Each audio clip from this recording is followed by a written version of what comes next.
প্ৰজিকিউশ্যন কৰিব তেওঁলোকে 2 তাৰিখে কি হয় আদালতলৈ আমি যাম আৰু অসমীয়া চৰকাৰে আৰু গোটেই কেছটো আচলতে অসম চৰকাৰ আৰু অভিযুক্ত কেইটাৰ মাজত হৈ আছে। গতিকে সেয়া জুবিন গাৰ্গ ভাৰ্চেছ বা জুবিন গাৰ্গৰ ফেমিলি ভাৰ্চেছ একিউজ নহয়। গতিকে সেই অসম চৰকাৰৰ মই ভাবোঁ সম্পূৰ্ণ দায়িত্ব আৰু সেই প্ৰজিকিউশ্যনটো মানে বেছ হৈ আছে অসম চৰকাৰৰ ওপৰত। গতিকে গভৰ্ণমেণ্ট যিটো পাৱাৰত আছে তেওঁলোকৰ ওপৰত। সেইকাৰণে মই ভাবোঁ সেইটো সম্পূৰ্ণ চৰকাৰৰ দায়িত্ব তেওঁলোকে জুবিন গাৰ্গক সঠিক ন্যায় দিয়াটো। এই কথাবোৰ যিমানখিনি যি হ'ব নালাগে এই কথাবোৰৰ তেওঁলোকে নিজৰ আচলতে এটা দায়িত্ব আৰু কৰ্তব্য বুলি আৰু সেইটো নিজৰ স্বাভিমান বুলি ভাবিও তেওঁলোকে যদি ইয়াত কেনেবাকৈ সিদ্ধাৰ্থ বা সেই একিউজ গোটেইকেইটাই যদি কেনেবাকৈ কিবা এটা সুৰুঙা পায় তেতিয়াহ'লে গোটেই কিন্তু পৰাজয়টো অসম চৰকাৰৰ, আমাৰ লগতে সমগ্ৰ ৰাইজৰ লগতে সেই অসম চৰকাৰৰ পৰাজয়, কাৰণ কেছটো চলি আছে তেওঁলোকৰ মাজত।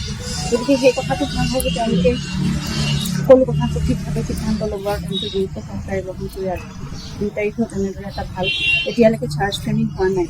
গতিকে মই ভাবোঁ মাৰ্চ মাহত সেই চাৰ্জ ফ্ৰেমিং হৈ পেলাই অকণমান পিছলৈকে তেতিয়া কেছটো আগবাঢ়িব।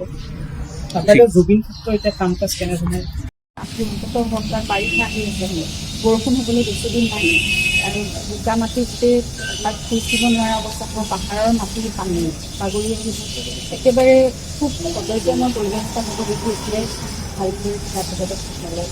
সেইকাৰণে আমি বাৰে বাৰে অনুৰোধো জনাই আছিলোঁ, আমি যেতিয়া জানিব বিচাৰিলে কি কৰিব বিচাৰিছোঁ অন্ততঃ মানুহ যাব পৰাকৈ চাফ চিকুণ হৈ থকাও নাছিলে আমি এতিয়া বহুতখিনি বাৰু সকলোৱে কোৱাৰ পিছত অলপ ঠিক আছে কনষ্ট্ৰাকশ্যন কামটো এতিয়া হ'ব লাগে। এতিয়া যদি নহয় কিন্তু বৰ বেয়া অৱস্থা হৈ যাব।